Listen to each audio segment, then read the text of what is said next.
Senhor, muito obrigado por essa noite, obrigado pela tua voz, obrigado pela tua direção nessa noite. Queremos ouvir do Senhor, queremos ser ministrados pelo teu Espírito, por isso fala conosco, queremos mais uma vez ouvir do Senhor, receber da tua direção, receber a tua palavra como orientação para as nossas vidas. Por isso, Senhor, libera mesmo, libera a tua palavra que nos cura, libera a tua palavra que nos restaura. Queremos te ouvir, queremos ser orientados, desafiados pelo Senhor. Em nome de Jesus, amém. Amém, queridos? Está gravando aí não, né, Reita? Está gravando? Amado, nós estamos aí na quarta aula, né? Quarta ou quinta aula? Nós estamos aí na quarta aula, que é a crise dos valores. A crise dos valores. E eu gostaria que os irmãos, assim, estivessem bem atentos àquilo que a gente vai conversar nessa noite, aquilo que a gente vai apresentar nessa noite, porque os irmãos estão percebendo que é uma sequência de entendimentos, é uma sequência de princípios, é uma sequência de valores que a gente tem procurado aí ministrar aos irmãos. Desde quando vocês começaram a fazer a primeira aula, e nós partimos para a segunda aula, que dividiu em duas aulas, partimos para a terceira aula, agora nós estamos na quarta aula, onde você vai entender a respeito de valores. Valores. Amém? Se existe uma resposta se existe uma resposta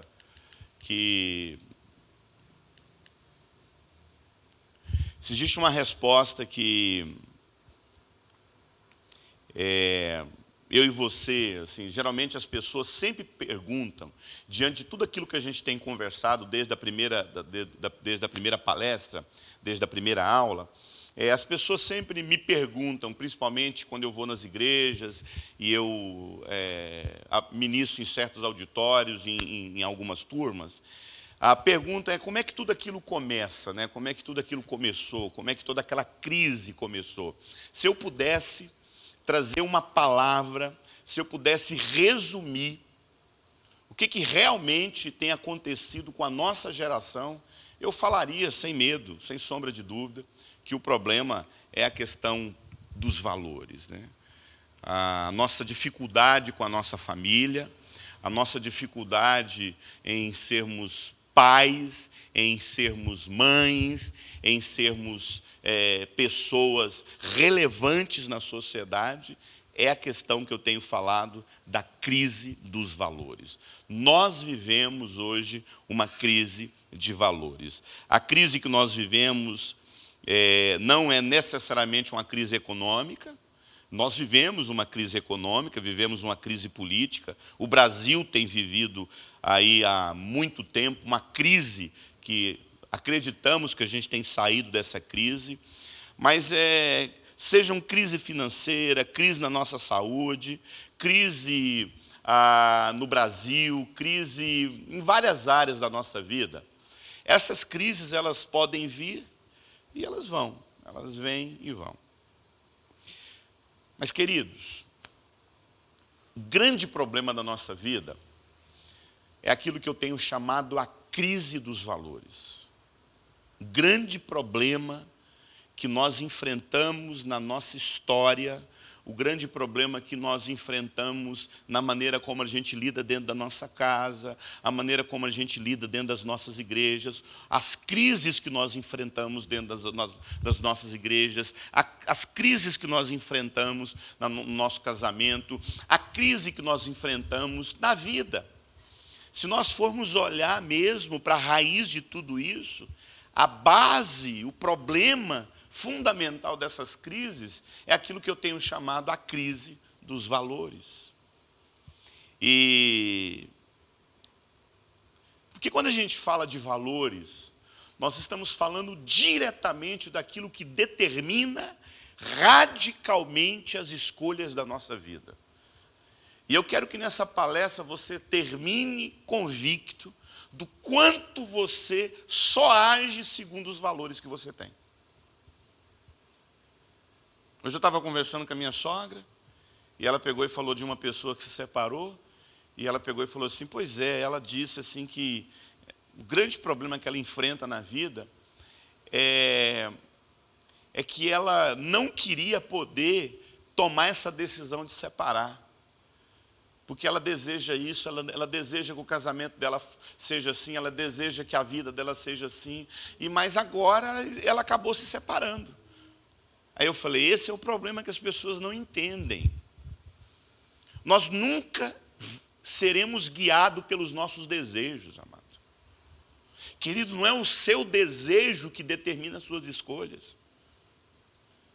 Não é o desejo que eu tenho de fazer tal coisa que me faz realizar tal coisa. Não é, amado. A nossa crise,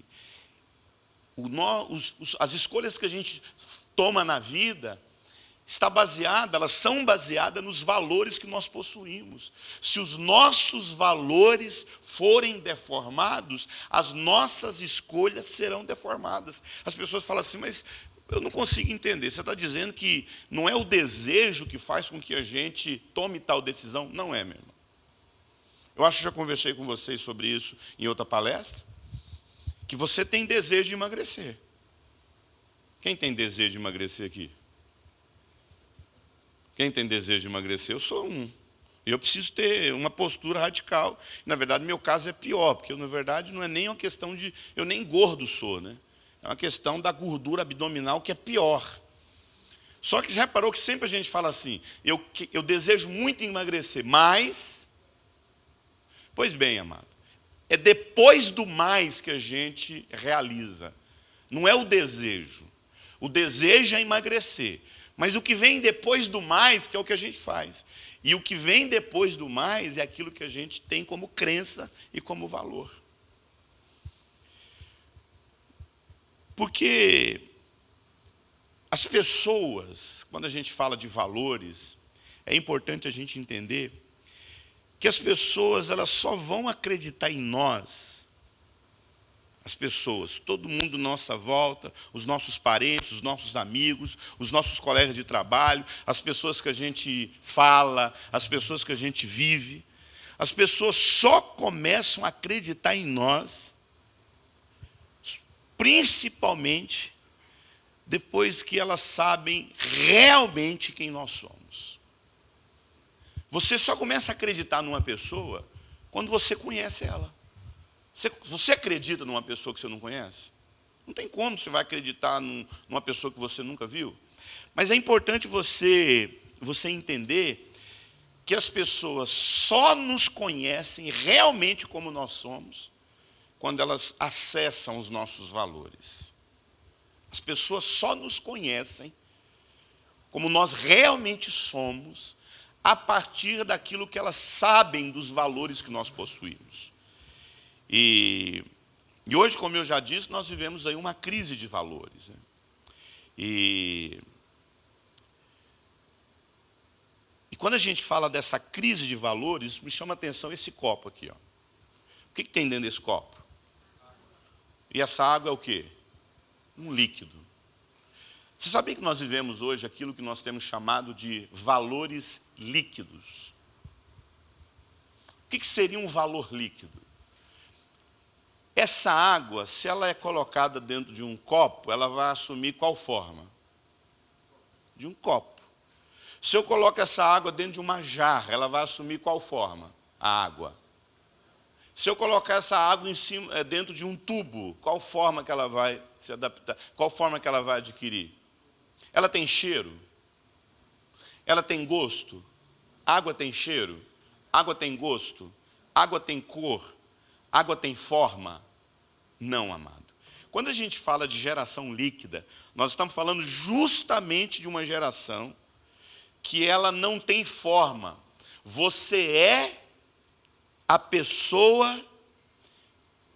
Deixa eu tentar formular essa frase.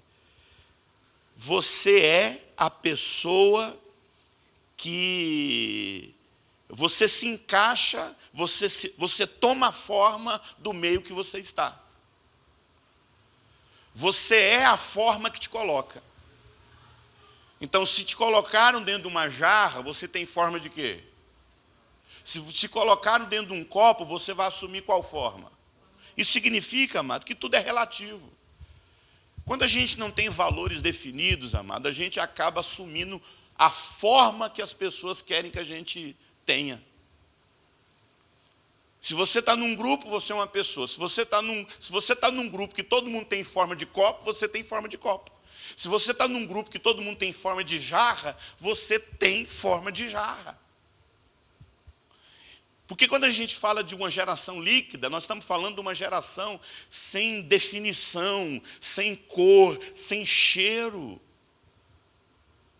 É uma geração que o segredo é se adaptar em tudo. A sua forma não existe. Se alguém perguntar para você, quais são os seus valores? Geralmente a nossa geração fala, não, depende de onde eu estou. O que você crê? Depende de onde eu estou frequentando. Quais são os seus princípios? Depende com quem que eu estou morando. Qual é a forma que você se relaciona com Deus? Depende da reunião. O que você acredita? Não, depende de quem está pregando. Quais são os princípios cristãos na sua vida? Depende da pregação que eu escutei naquele dia.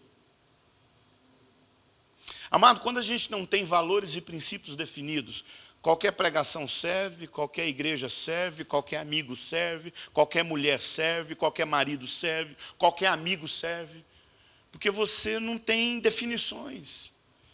E porque valores, princípios, crenças, fala exatamente de quem você é. Você é o valor que você possui. Você é os valores que você não possui. E valores fala das decisões que nós tomamos na vida, as decisões que você toma. Você não sabia disso. Toda decisão que você tomou na vida tem a ver com os valores que você possui. Ou até mesmo os valores que você não consegue absorver. Valores fala daquilo que você quer viver, e valores fala também daquilo que você não quer viver. Eu me recuso a viver isso.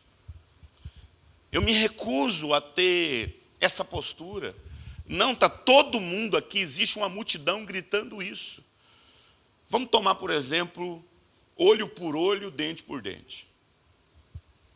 Querido, é ilógico alguém que possui os valores a partir de Cristo Jesus, do Evangelho de Cristo, é ilógico alguém falar que acredita na proposta do Evangelho de Jesus Cristo e tem como referência olho por olho, dente por dente. Isso é antítese do Evangelho. Isso é contra tudo aquilo que Jesus ensinou. Quem defende olho por olho, dente por dente, não entendeu a proposta do Evangelho. Não possui os valores do reino de Deus. Porque quando a gente fala de valor, nós estamos falando diretamente daquilo que é valioso, daquilo que é importante, daquilo que o nome já fala, daquilo que tem valor na nossa vida. Não sei se você consegue separar a diferença entre valor e preço. Valor é aquilo que não tem. Valor é aquilo que não tem preço. E preço é aquilo que acaba. O preço de alguma coisa não pode ser o preço daquilo que é daqui a algum tempo. Você compra um carro hoje de 30 mil reais, de 40 mil reais, daqui a 2 anos esse preço vai fazer o quê? Esse valor vai fazer o quê? Ele vai diminuir. O preço que se tem nesse carro vai acabar. Então, quando a gente fala de preço, nós estamos falando justamente daquilo que se quantifica, daquilo que se perde, daquilo que a gente, na vida, a gente adquire, mas aquilo vai perdendo o valor, perdendo o preço. Valores não são assim, amado. Valores não se perdem.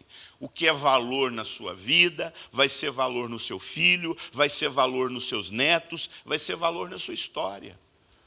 Mas o problema é que A pergunta é: quais são os nossos valores? Quais são os valores de ser um pai? Quais são os valores de ser uma mãe? Quais são os valores de ser um filho? Quais são os valores de ser um cristão? Acabei de falar a respeito.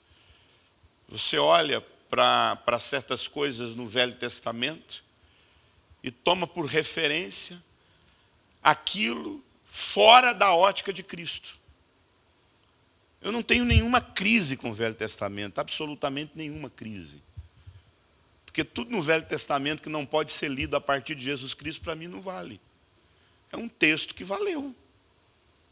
Igual o sacrifício de animais. Aquele sacrifício fazia com que alguém tivesse acesso temporariamente à presença de Deus, sim ou não? Valia.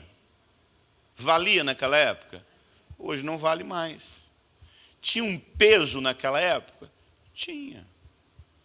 Queimar um incenso, chegar na presença de Deus, colocar um castiçal lá e acender o incenso para que aquele cheiro chegasse à narina de Deus.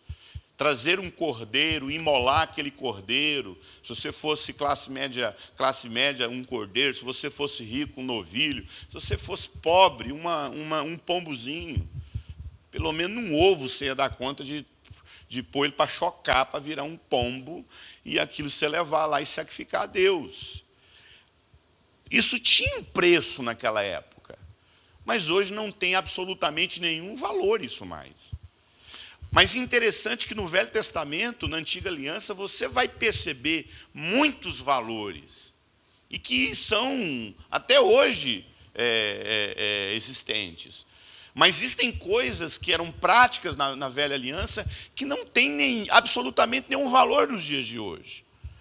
Eu acabei de falar para vocês a respeito dessa geração de valores líquidos, né? onde o valor não tem forma, onde você não toca nesse valor, onde esse valor ele se escoa rapidamente, quando você vê, ele evapora. É um valor que, dependendo da pressão, é um sol quente e evapora. E quando a gente fala a respeito desses valores da nossa geração, sem cor, sem definição, sem forma, é importante a gente entender que valores é falar de valores líquidos, né, melhor dizendo, é falar de uma geração onde as pessoas, a nossa geração, é uma geração de pessoas que tem muito mais dúvidas do que respostas. É uma geração, amados, que ela não sabe quantificar o que realmente significa conduzir a vida a partir daquilo que Deus disse ao meu entendimento. E o resultado dessa geração onde não se há resposta, as pessoas não sabem dar respostas para algo tão claro na nossa vida, que são os valores do reino de Deus, conviver com essa geração se tornou muito difícil para a maioria de pessoas que buscam valores definidos. Porque regras não são definidas, limites não são claros, e a gente acaba tendo que responder essa pergunta, que se encontra no Salmo 11:3, e é uma pergunta que foi feita para mim e para você. Salmo 11:3 fala: quando os próprios fundamentos estão sendo destruídos, o que fará o justo? Eu sempre pergunto, quem é o justo? Quem é o justo? Eu e você. Nós somos o justo. Eu e você somos os justos. Então, quando o texto fala, quando os próprios fundamentos estão sendo perdidos, o que fará o justo? Esse justo é eu e você. Esses programas de televisão, né, que tem esses televangelistas, né, e aí fizeram uma pergunta para um desses televangelistas aí. O que é um justo? Aí ele respondeu: o justo é aquele que cumpre a palavra de Deus fielmente. Aquele que obedece à palavra, aquele que cumpre a palavra fielmente é justo. Você acha que quem cumpre a palavra fielmente é justo? Não. Não. Ninguém é justo porque obedece à Bíblia. Eu e você somos justos porque o sangue de Jesus na cruz nos purificou de todo o pecado e nos tornou justo. E porque eu sou justo, eu obedeço a palavra. Mas eu não sou justo porque obedeço a palavra. Eu sou justo pelo sangue de Jesus e eu sou justiça de Deus. E porque eu sou justiça de Deus, eu obedeço a palavra. E não porque obedecer a palavra me torna justo. Eu não sou justo porque obedeço. Eu obedeço porque eu sou justo. Né? Então, a primeira resposta que essa pergunta faz é: quando os próprios fundamentos estão sendo destruídos, a primeira resposta que nós damos para essa palavra, para esse versículo bíblico, quando os próprios fundamentos estão sendo destruídos, o que fará o justo? A primeira pergunta que eu tenho para fazer é: para quem esse texto pergunta? Para mim e para você. Alguém disse que em tempos de engano, falar a verdade é um ato revolucionário. Em tempos de engano, falar a verdade é um ato revolucionário. E eu, particularmente, amado, escolhi em Deus falar a verdade para a minha geração. A minha geração precisa entender certos princípios que estão sendo perdidos. E um desses princípios que a gente precisa resgatar é o valor que nós precisamos entender do que significa os princípios e valores do reino de Deus. Porque a nossa vida, nosso casamento, nossa história, as decisões que nós tomamos serão pautadas a partir disto.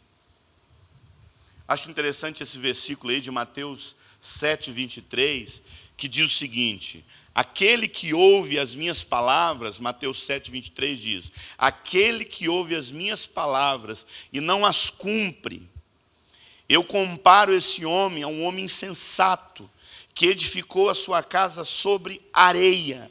Desceu a chuva, correram os rios, sopraram os ventos, bateram contra aquela casa, e a casa caiu, e foi grande a sua queda. Mateus 7:26. Por que foi grande a queda desse homem? Por que foi grande a queda desse homem? Porque esse homem fez uma casa sobre areia.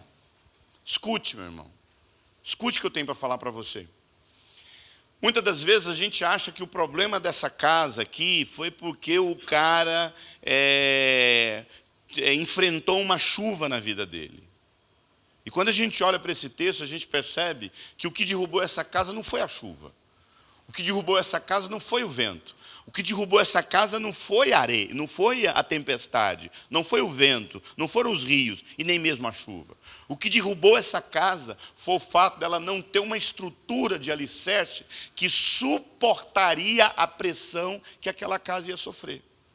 Quando a gente volta nesse texto de Mateus 11:3, que diz: quando os próprios fundamentos estão sendo destruídos, primeira pergunta que eu tenho para fazer para você: o que são fundamentos?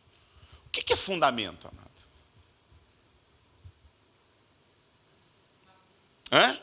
Aquilo que a gente começou a falar. Fundamentos são valores. Então o texto fala: quando os próprios fundamentos estão sendo destruídos, o que fará o justo? Traduzindo fundamentos para valores, nós poderíamos dizer então, quando os valores são destruídos, o que a gente tem que fazer? Então, Jesus deixa claro para mim e para você que sábios e tolos edificam casas. E que passar por dificuldade, passar por problemas, passar por pressões, isso não acontece só com o tolo. Porque o tolo e o sábio edificaram casas. Os dois edificaram. A diferença era a base. A diferença é a fundação pelo qual essa casa foi edificada. Sabe, irmãos, várias vezes no aconselhamento, as pessoas vêm conversar, está ali o rapaz, está ali a moça, o cara está com 10 adultérios, a mulher está lá frustrada, entupida em remédio, antidepressivo, já há muito tempo sem ter relação sexual com o marido. E quando eu começo a ouvir a história dos dois, sabe o que geralmente, e algumas vezes eu cheguei a dizer? nem que vocês dois quisessem, vocês nunca iriam chegar a outro ponto no casamento de vocês. Vocês dois não têm valores e princípios definidos. Vocês que se casaram baseados só no rostinho bonitinho, só na paixão, só no apetite. Os valores de vocês não são definidos. E quando a gente fala que valores são fundações, valores é o fundamento. Quando você olha para esse prédio aqui, você vê essas colunas, você olha essa estrutura aqui, e aqui em cima tem mais uma estrutura construída, sim ou não? Eu pergunto para você, o que sustenta tudo isso aqui são as paredes? Deixa eu falar uma coisa para você, para a minha geração. Não estou dizendo que é errado. A minha geração acredita que o grande segredo da vida é a cobertura. E não é, amado. Não é. O que faz com que uma casa permaneça não é o teto que ela tem, não é a cobertura que ela tem, mas a base que ela possui.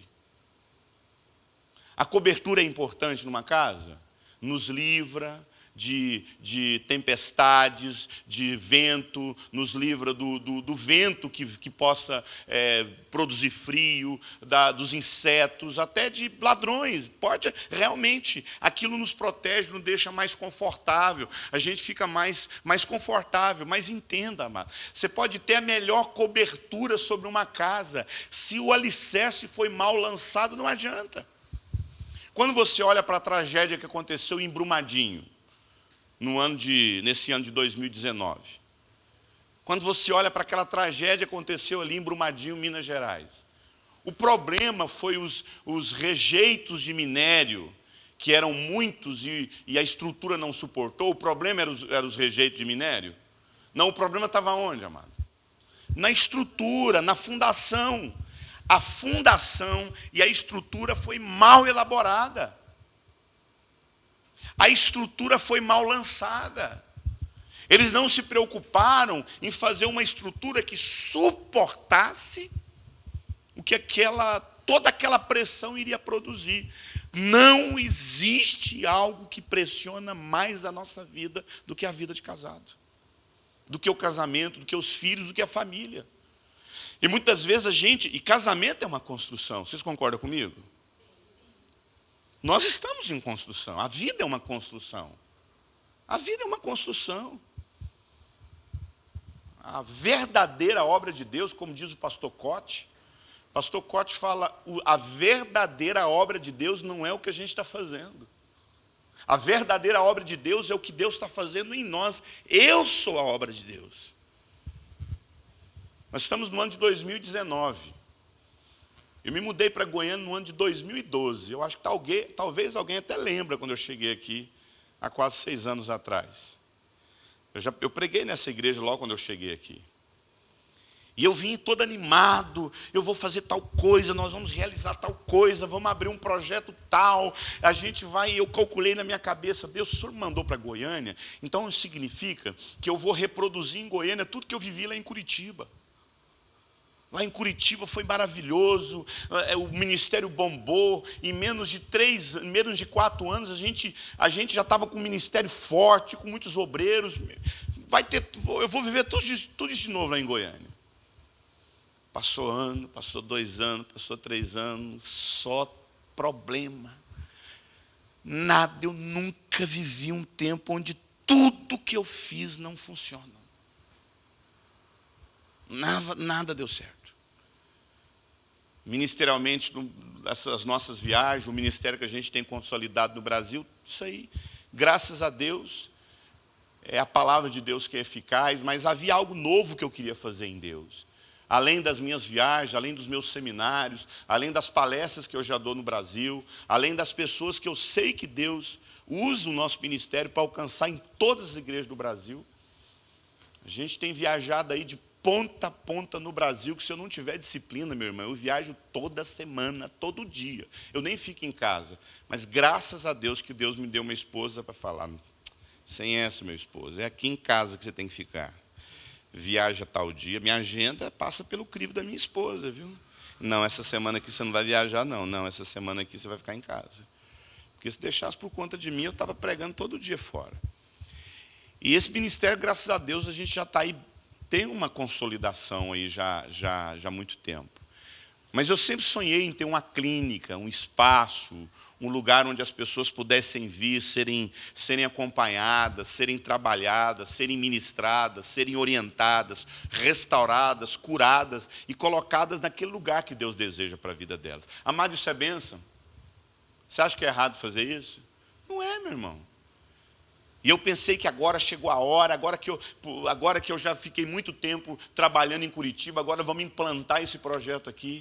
E você sabe o que depois de 5 anos, num momento assim de muita crise, eu perguntando para Deus, Deus, nada deu certo. Deus olhou para mim, olha para dentro de você.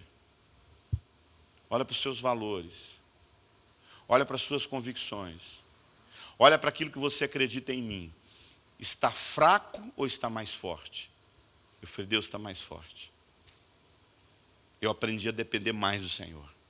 Eu aprendi a ouvir mais do Senhor. Eu aprendi a entender mais da sua direção. Então Deus falou, pois bem, eu não trouxe você aqui para fazer a minha obra. Você é a obra que eu queria fazer aqui nesses anos. Muito mais do que a gente realizar alguma coisa. A maior obra de Deus é a nossa vida. O Paulo fala isso, né? O Paulo fala isso. Olha só o que o Paulo fala aí em 1 Coríntios 10, 13. 1 Coríntios 10, 13. Segundo a graça de Deus que me foi dada, eu lancei o fundamento como prudente construtor. O Paulo entendeu que havia um fundamento, que tinha que existir uma base. Mas ele fala, mas sobre esse fundamento é uma outra pessoa que edifica. Existe um fundamento, mas quem edifica é outra pessoa. Porém, cada um veja como edifica. Olha aqui para mim. O Paulo está falando que tem uma base. O Paulo está falando que tem uma fundação. E que ele, como prudente, lançou a base. Mas agora outra pessoa vai edificar sobre a base. Então escute comigo. Lançar uma fundação é diferente de edificar sobre a fundação. A Bíblia fala que a mulher prudente, o que ela faz com o lar dela? Ela edifica, mas escute, para que haja uma edificação tem que existir uma base. Por que a maioria das mulheres não consegue edificar seus lares? Porque não tem base. Não tem fundação. E aí a gente tem que tocar no assunto dos homens, que é a próxima, que logo para frente eu vou trazer uma palestra só sobre os homens. E eu acredito que muitas vezes as mulheres estão tendo dificuldade de edificar sobre a sua vida, porque não tem base. Não tem estrutura sólida. Não tem algo que aquilo possa ser edificado. Querido, edificação é a parede, edificação é a janela, edificação é o teto, mas a fundação, querido, que é o que faz com que toda a sua edificação permaneça. Agora me responda, você consegue enxergar uma fundação? Você quando olha para um prédio assim, você enxerga a fundação? Você enxerga só o quê? O que foi edificado. É aí que está a questão. Os nossos valores, eles são invisíveis dentro de nós, amado. As pessoas olham para você, ela só vê a casca. Só vê o Eurípides aqui, com terno, pregando, uma boa gravação, um bom painel de fundo, um conteúdo até relevante. Isso é o que se vê. Mas você só vai conhecer os meus valores se você andar comigo. Se você fazer parte da minha intimidade, se você entrar dentro da minha casa, se você ver a maneira como eu trato a minha esposa, se você ver a maneira como eu trato os meus filhos. Porque valores, eles aparentemente são invisíveis. Você não vê os valores de uma pessoa de cara. Qual que é o nosso problema? A gente só vê o rostinho bonitinho, a gente só vê o corpo bonitinho, a gente só vê o carrinho, a gente só vê o dinheiro, a gente só vê a aparência. Mas quando vai para a vida do cara, quando casa, você vai ver que aquilo não tinha nada que sustentasse a vida. Não tinha valores. Querido, a igreja de vocês foi edificada, esse prédio fica de frente de uma avenida. Isso aqui é uma avenida. Você sabia que se esse prédio tivesse sido construído no meio de um bairro onde não passasse caminhão, porque tem lugares num bairro que é proibido passar caminhão. Por que os caminhões de grande peso passam pelas marginais da cidade, pelas margens da cidade, pelas BRs? No máximo que eles entram num posto de gasolina. Porque aquela estrutura, amada, é muito pesada. Quando um caminhão daquele passa numa rua, a casa que está edificada do lado daquela rua, ela abala. Porque quando o CREA liberou a construção daquela casa, o CREA liberou dizendo que aquela casa foi construída numa rua onde não passa caminhão. Então, quando um caminhão passa numa rua, tudo que está em volta começa a trepidar, começa a abalar. Se esse prédio, com certeza, se você for olhar lá na planta desse prédio, esse prédio foi construído baseado na estrutura que isso aqui iria suportar de andares, na avenida pelo qual se passa muito caminhão. Toda a estrutura só foi aprovada se o alicerce foi muito bem calculado. Detalhe, amado, foi colocado aqui um maquinário que tinha uma broca, que essa broca ia fincar no chão. Ia fincar no chão. Até chegar um momento que a cabeça dessa broca ia começar a desgastar. Porque quando ela começasse a desgastar, o engenheiro ia olhar e falar assim, não, chegou no limite, não tem como mais cavar. Por quê, amado? Para construir um prédio como este, pesado, com essa estrutura de andares, essa estrutura aqui embaixo não poderia ter espaços vazios. Não poderia ter vácuos de terra abaixo desse solo. Não tinha que ter lençóis de água aqui embaixo. Porque naquele ponto de vazio é justamente onde ia acontecer a tragédia. Foi o que aconteceu em Brumadinho. O cálculo da fundação foi mal feita. E é o que acontece na nossa vida. O divórcio que acontece na nossa vida. A tragédia que acontece com os nossos filhos que vão para o mundo, que se desviam. O nosso casamento em total colapso, a mulher adoecida emocionalmente, o homem acumulando divórcio, passivo dentro de casa. Por que a sua família está desse jeito? Porque você não se preocupou em preparar o solo que você edificar a sua vida. Você não se preocupou em preparar os valores, a fundação pelo qual você edificar a sua vida. Querido, lá na base missionária, eu estava dentro de uma base missionária. E tinha várias moças lá na base, quando eu era solteiro. E eu sempre falo, os casados, assim, quando você namorava, e o seu marido chamou você para namorar, ou até mesmo a moça chamou o rapaz para namorar, são raríssimas as exceções que você não foi escolhido. Havia outras possibilidades. Você, quando estava namorando seu esposo, você tinha um outro lá que você conversava. Hoje, muito mais com as redes sociais, né? A lista é grande. Tinha um outro cara que você estava pensando, talvez, será que é ele? Não sei, eu vou ver, eu vou orar a Deus mais. Às vezes nem orava. Tinha uma outra moça lá na outra igreja, tinha uma outra moça lá aquela menina que você estava ainda decidindo, até que você escolheu essa, todo mundo é escolhido. Quando eu conheci a Osana, tinha uma lista assim, de uns 10 na igreja, que estava orando por ela. E eu falo para ela, não, eu tinha você e mais umas 3 que eu estava assim, analisando. Mas, amado, vou falar uma coisa para você. Tinha meninas na base que eu olhei a vida pessoal dessas meninas. Eu olhei a maneira como ela se relacionava com a mãe, com a família. Eu não estou dizendo que você vai descartar pessoas que têm algum problema na sua família. Não estou dizendo isso. Só estou dizendo, amado, que antes que você case com uma pessoa, você tem que casar com os valores dessa pessoa. E esse é o nosso problema. A gente não casa com os valores dessa pessoa. Eu falei para Osana, Osana, eu só saio da vida ministerial para o caixão. Você está casando com um missionário, você está casando com um líder, você está casando com um pastor. Eu respiro vida ministerial.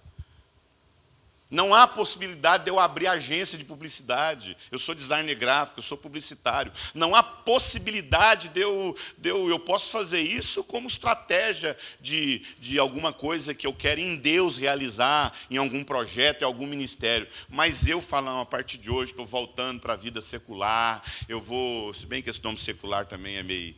Não cabe bem no reino de Deus, mas é mais uma força de expressão. Mas eu estou voltando agora, sabe de uma coisa? Eu vou ganhar dinheiro. Eu vou ganhar dinheiro, eu quero montar uma agência, eu quero virar um publicitário, meu foco é ter a conta da Coca-Cola, meu foco é ter a conta da Nike, meu foco é... isso não faz parte dos meus valores. Eu posso até usar disso. Eu posso até usar isso como ferramenta que serve à minha vocação. Vocês vão ter uma aula só sobre vocação mais para frente. A gente vai sair desse campo da cura, da restauração, logo, logo. E a gente vai falar mais de identidade, vocação e chamado. Mas eu tive que eu tive que entender, a Osana teve que entender quais eram os meus valores. Ela estava casando não só com Eurípides, mas com os valores do Eurípides. De modo que, se eu olhasse para Osana, eu a visse gritar com a mãe dela, falar, olha, mais importante, mãe, você não aceita esse namoro? Então, vou falar uma coisa para você, mãe, tchau, eu vou viver o que eu quero com Eurípides. Estou fora. Estou fora, meu. Você está entendendo como nós somos guiados pelos nossos valores? Quando eu namorava com a Osana, eu cheguei para o Cote. E eu fiz a seguinte pergunta para o Cote. Mestre, o que faz um relacionamento ser de Deus? Estou namorando com a Osana, né? Passei por todos os processos. Quando eu fui conhecer a Osana, meu irmão, eu lembro que eu cheguei na casa dela, os líderes dela já estavam na sala me esperando. A Osana era percussionista de um bloco de evangelismo, ela era, né? E estava o líder lá do bloco. O pastor já falou que não podia ir naquela hora, mas já ligou para o livro, ele já está aí, lá o cara chegou. O cara está aí. Sentei com eles, fui lá no pastor dela. Quando o pastor dela, o Cacá, hoje é um grande amigo meu, né? O Cacá ligou na hora para o Cote. Tudo bem, Cote? Eu estou com o Eurípides aqui na minha frente. Ele veio aqui pedir namoro uma das minhas ovelhas aqui. O que você pensa disso, Cote? Amado, era isso que eu queria ver na Osana. Alguém perguntou, Eurípides, qual que é o segredo que você teve para casar com a pessoa certa? Não, amado, a gente só casa com a pessoa certa se a gente está certo na vida.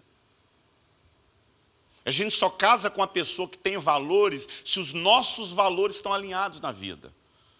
É igual quando a gente olha lá para a história da Alice no País das Maravilhas, né? Quando a Alice está correndo atrás de um coelho, e ela está ali tentando achar esse coelho, e perdida lá na cidade, lá no País das Maravilhas, e a Alice lá assustada, aí ela encontra acho que é um gato que ela encontra, e ela fala assim para o gato pergunta, para onde você está indo?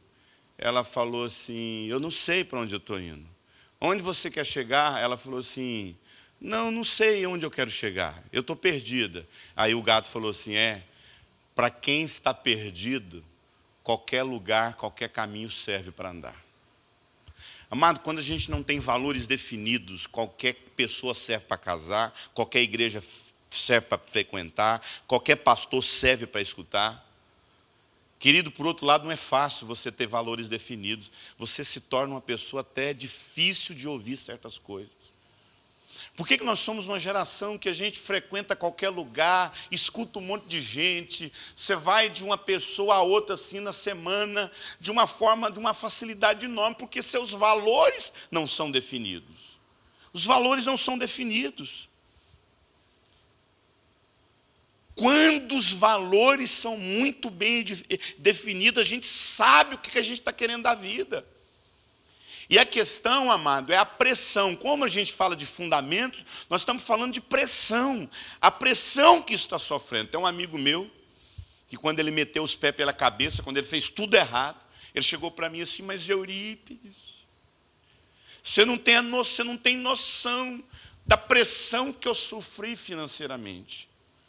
Da pressão que eu tive com aquela mulher para não ter que cair com ela. Eu falei, deixa eu te falar uma coisa para você. A pressão revela o nosso caráter. A pressão revela os nossos valores. Você quer saber os valores que você tem? Veja a pressão que você sofre. Quando a pressão bate e você cede, você aceita a propina, você aceita a cantada da colega de trabalho,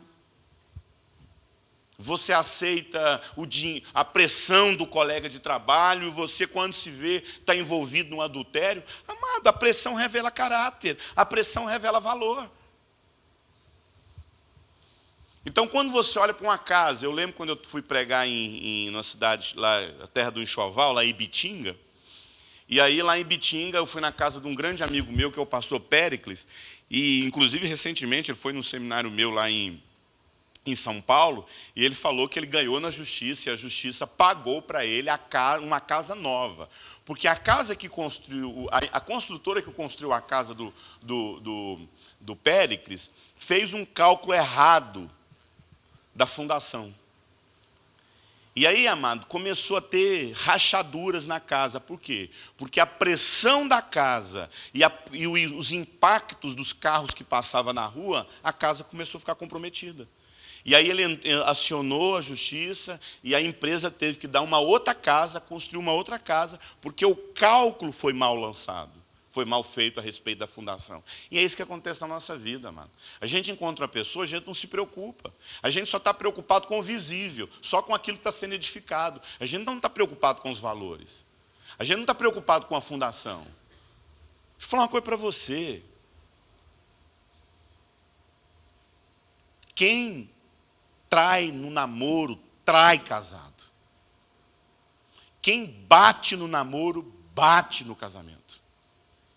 A não ser que a pessoa seja profundamente transformada pelo Senhor Jesus. Tinha uma vida errada, época de namoro, aí teve um encontro com Jesus, é outra história. Mas, queridos, se os valores são deformados na vida de namoro, vai ser deformado na vida de casado. Se o cara não respeita pai, não vai respeitar esposa. Se não respeita mãe, não vai respeitar mulher. Não tem como, amado. E nós vivemos uma geração, como eu disse para você, que a gente não tem valores. É uma geração de valores indefinidos. Então, mais uma vez, amado, a gente faz a mesma pergunta. Quando os valores estão sendo destruídos, o que eu e você vamos fazer? Então, nós fizemos uma pergunta, né? O que são fundamentos? E a resposta que a gente deu, que fundamentos são? Princípios e valores. Princípios e valores. Entenda, olha aqui para mim, amado. Entenda essa dinâmica da vida. Não é o que a gente edifica que permanece, mas é a fundação que a gente lançou. É a base. Pode ser muito bonitinho, pode ser uma construção linda, pode ter algo maravilhoso, mas quando os valores não são definidos, amado, a ruína é inevitável. se não há valores de família, do que é ser esposa, do que é ser marido, do que é ser pai, do que é realmente ser um cristão, se esses valores não estão sendo definidos, nós iremos meter os pés pela cabeça e fazer tudo errado. Mas a pergunta que as pessoas fazem é: então como é que se tem valores? Como é que nós construímos os nossos valores? Outro nome que eu dou também para valor é crença.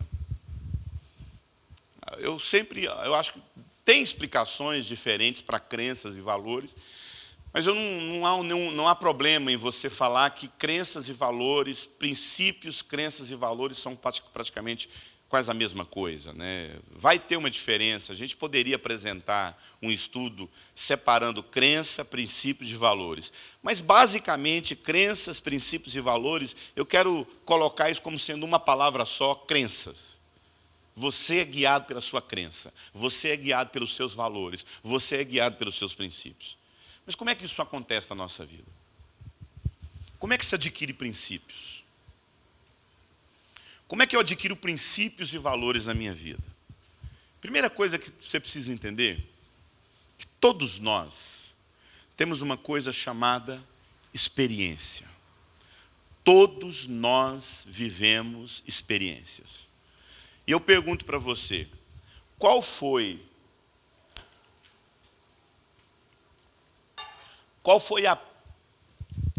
é a principal experiência que a gente tem? Qual é o ambiente, melhor dizendo? Qual é o principal ambiente de experiência que a gente tem nos primeiros anos da nossa vida? Qual é o principal ambiente que a gente vive uma série de experiências nos primeiros anos da nossa vida? A nossa família, sim ou não? Então, todos nós vivemos experiências. Experiências que se repetem. E escute, presta atenção. Toda experiência repetida que você vive constrói os seus valores, as suas crenças. Toda experiência que você tem na vida, ela se repete vez após vez, aquilo vai se repetindo. Aquilo constrói as suas crenças. E quando a gente fala de experiência, como eu já disse, a primeira influência que nós temos na nossa vida é com a nossa família. Crianças aprendem, como eu disse na aula anterior, crianças aprendem observando a vida dos seus pais ou daquela pessoa que cuidou, imitando. Lembra que eu falei das células espelho? A criança repete, ela olha, repete. Isso significa que a criança olha a vida a partir dos olhos dos seus pais. A maneira como você enxerga a vida procede diretamente da maneira como você viu os seus pais agirem. E, na verdade, não é só isso, né? Até a nossa vida intrauterina já produz mudança na nossa vida. Já nos influencia profundamente. Até a nossa vida intrauterina. Como é que os bebês antigamente reagiam na vida nos primeiros dias de nascimento? Como é que eles reagiam? Os olhinhos deles eram como? Fechados, os olhinhos deles eram fechados, eles tinham poucos movimentos, eram bem, né? Só começava a se expressar depois de uns 7 dias, 9 dias. Amado, como é que os bebês nascem hoje? Quase pedindo a senha do Wi-Fi, né, da maternidade, né? Amado, eles são extremamente agitados, falam já e ficam se expressando e balbuciando. E agora, por que isso acontece? Presta atenção. Não estou dizendo que isso seja errado. Mas os bebês de hoje, amado, eles sofrem muito estímulos no ventre das suas mães. A gente tira foto deles. Existe uma impressora 3D que lê o seu bebê e imprime ele em 3D, o peso, o tamanho exato do seu bebê. As mães fazem aniversário para divulgar o nome, o sexo. Então é muito estímulo, sim ou não? Como é que os bebês das nossas avós eram, amados? Não sabia nada, não sabia o sexo, não sabia, não dava nome. Criança, amado, diz a lenda, né? Que eu só fui ter nome depois de uns 3, 4 meses de nascido. Eu fui registrado depois de 1 ano. Depois de 1 ano que eu fui registrado. Amado, hoje tudo é diferente. As nossas avós, elas já parou como é que elas contam quando elas perdem filho, assim? Eu tive uns 10 filhos, perdi uns 5. Mas não sentia nada, assim, parece que perder filho é igual perder cabelo, assim. Hoje uma mulher, quando perde um filho, amado, aquilo é muito difícil. A mulher tem que fazer tratamento, a família sofre. Por quê? Porque existe uma interatividade, amado. Hoje, quando você fica sabendo, um grande amigo meu perdeu um filho semana passada. E, amado, aquilo é muito difícil. Você sofre a dor daquele bebê que morreu. Agora eu pergunto para você, não era assim antigamente? As mães perdiam um filho, com certeza, podia ter ali uma dificuldade, chorava, mas a vida seguia rapidamente. Hoje, amado, é tanto contato, é tanta foto, é tanta interatividade, que os bebês já são estimulados no ventre da mãe. Eu queria poder citar o nome dessa palestrante nessa ministração agora, mas eu queria ver se a gente colocasse aqui no rodapé o nome dessa profissional, porque eu quero fazer menção dessa profissional, que ela dá uma palestra, amada. Essa profissional, ela dá uma palestra, aonde ela fala a respeito de como nós somos profundamente afetados pela vida intrauterina. É uma médica, é uma psicóloga, que ela desenvolveu um estudo muito bem elaborado. É claro que isso não foi só a partir da mente dela, e já existe todo um estudo na psicologia falando que realmente, amado, nós levamos 50 anos para ficarmos livres da vida intrauterina. Que tudo o que aconteceu com você no ventre da sua mãe acompanha você durante 50 anos na sua vida. Agora você imagina o tanto. Você imagina o tanto que isso é sério, amado. Você imagina o quanto isso é sério. O quanto nós somos afetados pela nossa vida intrauterina. E ela explica lá uma questão muito curiosa dos irmãos gêmeos. Ela fala que em qualquer auditório que você estiver, 60% a 70% daquelas pessoas tiveram irmãos gêmeos. Só que nas primeiras semanas, o corpo, o organismo faz uma seleção natural, onde o mais fraquinho vai embora. Então, só de você nascer, você já é um vitorioso. Mas, em compensação, o outro irmãozinho seu que estava fraquinho lá, eu costumo falar, então, se você já é fraquinho, bem doentinho, porque lá no ventre só tinha quem? Só tinha você, porque se tivesse um fortão lá, já era para você, entendeu? Mas ela fala que lá existe uma seleção natural, que você tem um irmão gêmeo lá nas primeiras semanas da sua gestação. Só que o organismo, naturalmente, já manda esse mais fraquinho embora. E sabe o que ela fala? Que a gente fica com saudade a vida toda desse irmão. E aí são aquelas pessoas que gostam de ter amigos homens. O irmão gêmeo dela era o quê? Homem. É aquelas meninas que gostam, aqueles rapazes que gostam de ter amiga mulher, tem mais facilidade com amiga. Você vai descobrir, era o irmão gêmeo dela era uma menina. É muito curioso isso, assim, e é interessante isso, até porque eu já li uma matéria falando que a nossa amígdala cerebral, não sei se eu expliquei isso na última aula, que a nossa amígdala cerebral é ligada à amígdala cerebral da mãe. Eu falei isso? Então, tudo que a mãe sente de angústia, de tristeza, de alegria, de susto, de medo, a criança sente. Eu conheço uma profissional muito bem capacitada em Curitiba, o nome dela é Deusa Velar. A doutora Deusa é uma das principais referências no Brasil na área de uma terapia chamada MDR. onde ela trabalha o trauma que aconteceu no cérebro de alguma pessoa. Essa tragédia de Brumadinho ali gerou um trauma, um acidente, um trauma, um assalto, um trauma, um encapotamento, um trauma, uma rejeição, um trauma. Ela desenvolve, ela é uma mulher cristã, e aqui tem também a MDR, em quase todos os lugares do Brasil tem profissionais que fizeram a MDR, que trata o trauma da pessoa fisicamente, neurologicamente. E ela, curiosamente, ela fala que uma vez ela tratou um trauma de uma criança ainda no ventre da mãe. A mãe passou por um trauma profundo e ela administrou uma MDR, porque tem uns equipamentos lá que ligam na pessoa, que ela administrou a MDR no útero da mãe. Ora, amado, se a ciência e a psicologia diz que a gente já é influenciado desde o ventre da nossa mãe, principalmente por conta da nossa amígdala cerebral, do nosso sistema límbico, eu queria dizer uma coisa para você: o que falar na nossa vida? O que dizer na nossa vida? Por isso eu queria falar uma coisa para você, difícil de ouvir. Você acha que você não tem seu pai com você, sua mãe. Sua esposa sabe o quanto ela casou com a sua mãe. Seu marido sabe o quanto ele casou com a sogra dele. Porque está tudo aí, amado. A maneira como a gente age na vida, as coisas que você mais odiava no seu pai, você começa a fazer com quem? Com seus filhos. A gente age de acordo, amado, com a família que a gente viveu. Isso é muito forte.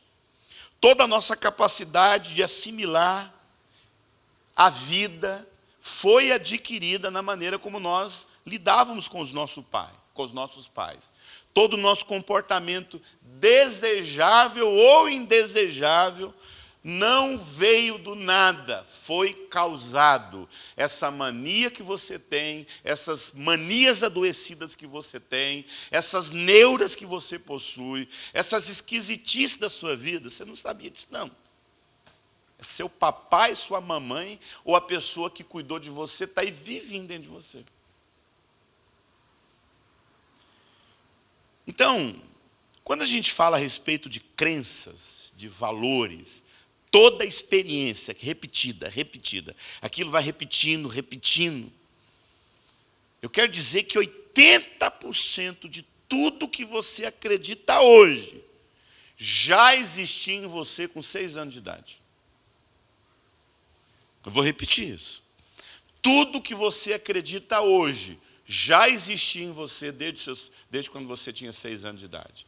Não sei se você sabe, quando nós completamos 6 anos de idade, tudo que a gente pensa, tudo que você deveria pensar a respeito de pai, mãe, família, Deus, sociedade, tudo já existe dentro de você. Uma criança de 6 anos já sabe tudo que ela vai levar, só que isso aí é subjetivamente, a criança não tem consciência disso. Inconscientemente, uma criança já tem um sistema de crenças e valores definidos a partir dos 6 anos de idade. E o que você acredita hoje já existia em você desde os 6 anos de idade. Sabe por quê? Porque crenças e valores não são cognitivos. Como assim?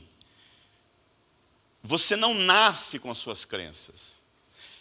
Você não nasce com os seus valores. Você adquire esses valores. Você literalmente nasce como uma folha em branco. Mas a vida escreve os valores em você. À medida que você vai vivendo as suas experiências, e o problema é que nem nós temos noção das nossas crenças. Mas antes de você começar a pensar nas crenças que você tem, elas já existem dentro de você. Eu vou repetir isso. Antes de você pensar nas crenças que você tem, essas crenças já existem dentro de você. E muitas vezes, amado, nós cristãos também temos crenças erradas que nós adquirimos lá dos nossos pais. Crenças a respeito de Deus, né? Crença a respeito da vida, né? Antigamente acreditava-se com unhas e dentes, que tomar leite com manga morre. Isso não era uma crença? Era crença, amado. Eu lembro uma vez, eu tinha uns 12 anos de idade, me deram uma manga com leite e mandaram eu tomar. Eu falei, vou morrer aqui agora. E parece que dava um calorão em você. Quem lembra disso? Não era verdade isso? Sei lá.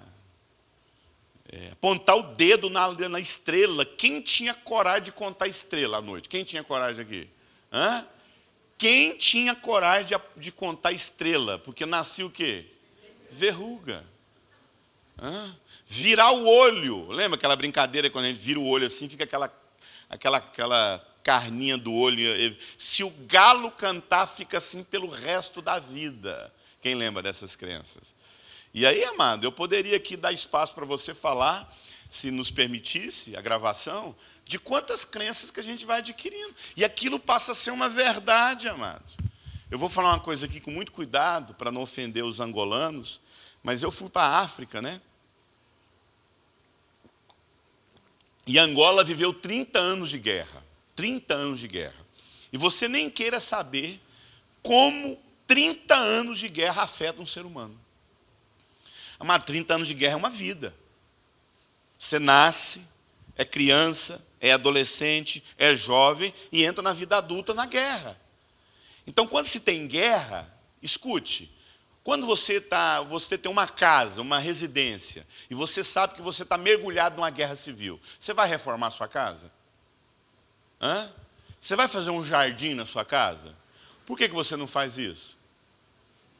Porque qualquer hora uma bomba pode cair ali, qualquer hora fica tudo livre, fica tudo vulnerável. Quando eu fui em Angola, eu tentei achar cachorro. Não tem cachorro em Angola, não tem gato e nem cavalo. Porque 30 anos de guerra eles comeram tudo. Comeram os gatos, comeram os cavalos, comeram os cachorros. E interessante que isso muda a cultura. Durante 30 anos, são tantos eventos repetidos, que a cultura começa a mudar. Aquilo repete tanto que passa a ser uma crença do povo. E eu falo isso com muito cuidado, para não ofender os irmãos angolanos, até porque eu amo, e a minha casa quer mudar para Angola, a gente quer futuramente mudar. Mas teve um dia lá que a caixa d'água estragou. E eu comecei a prestar atenção que as irmãs começavam a colocar lá na comunidade, era uma base da Jocum, lá em Angola, as irmãs começaram a pegar uma lata para buscar água lá no rio. Aí eu falei, gente, mas vamos consertar a bomba, não tem por que ficar lá. Por quê? Porque eles não aprenderam a dar manutenção nas coisas. Porque é tanta guerra que o que estraga deixa de lado. Não tem peça para trocar, o carro estraga, abandona. Eu não sei agora, tem 10 anos que eu não vou em Angola. Foi 10 anos que eu fui lá, acho, 10 anos não, acho que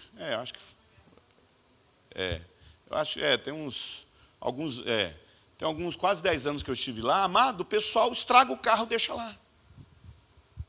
Então, isso vai mudando, isso vai fazendo parte. Você quer ver uma coisa, nós goianos? O goiano, amado, se ele morasse no Rio de Janeiro, eu acho que ele nem vivia. Porque o goiano tem medo de tudo. Menino, não pode ficar na rua não, que vai morrer, menino. Vamos colocar um portão fechado aqui, as casas é tudo fechado, com medo de ser assaltado. Rapaz, o Rio de Janeiro é um negócio assim que você não acredita. E o carioca não está nem para nada. O carioca perdeu o medo. Aí é outro motivo, é outra crença. Mas eu não sei o que aconteceu com o goiano, que a gente morre de medo. Morre de medo, as crianças não podem brincar na rua, que tem medo de ser atropelado. Outra crença que o goiano tem, é que o goiano tem mania de gritar com criança. Cala a boca, menino! Quer conversa de adulto? Praga do Egito. Eu não sei por que os goianos têm mania de gritar com seus filhos o tempo todo. Eles gritam, aos berros. Crente. A gente vai adquirindo certas coisas, a gente não para pensar, por que eu penso desse jeito? Por que eu ajo desse jeito? Por quê? Porque aquilo foi repetindo tanto, e aí, amado, a gente podia falar várias coisas. Eu poderia dar vários exemplos aqui de crenças que a gente vai tendo. A família tem mania de dor de cabeça, todo mundo tem que ter dor de cabeça na família. Família tem mania de doença, sabe? Aí o povo tudo é doença, as criancinhas começam a ter doença. O goiano fala é problema de nervo. Não mexe com fulano não, que fulano tem problema de nervo. Amada, aí a pessoa fica intocável. Quem sabe o que eu estou falando aqui? Não, deixa eu falar uma coisa para você. Não toca nesse assunto aqui em casa. Porque aqui vira, que quebra o pau aqui dentro de casa. Ué, por que não pode tocar nesse assunto? Será que não está na hora de vocês enfrentar esse problema? Para que relevar isso? Mas vira uma crença na família.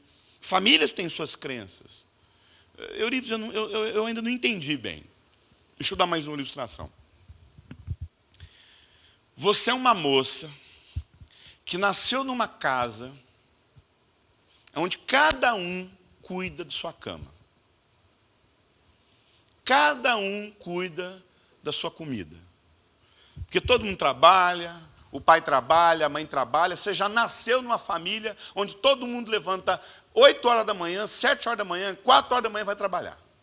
E aí foi decidido que cada um faz sua comida, cada um faz sua janta, cada um faz seu almoço, cada um faz seu lanche, cada um faz seu café da manhã. Todo mundo cuida da sua própria vida. Detalhe, pelo fato de você cuidar da sua própria vida, você acaba tendo seu próprio quarto. Então ninguém senta na sua cama, ninguém usa sua roupa, ninguém se mete na vida de ninguém. Sua mãe não se mete na sua vida, seu pai não se mete na sua vida. Tem famílias, amado, que cada um tem a sua própria vida e ninguém se mete na vida de ninguém. Eu não vou pedir para ninguém levantar a mão, porque não, o segundo exemplo pode complicar a sua vida. Mas aí a moça nasceu nessa casa. A moça nasceu nessa casa. Onde ela levanta cedo, vai trabalhar, passa o dia todo no trabalho, chega às 7 horas da noite, quando vai para a faculdade, quando vai para casa, se tranca no quarto, o quarto é dela, ela quer o quarto dela, e lá tem o frigobar dela, lá tem o banheiro dela, lá tem a televisão dela, tem o computador dela, e a vida dela. A mãe não se mete na vida de ninguém, para afinal de contas, a menina paga tudo na vida dela, ninguém vai se meter na vida de ninguém. Aí ela casa com um cara. O cara levanta 7 horas da manhã, a mamãe já levantou às 6 para fazer o café. A mamãe já passou a roupinha dele.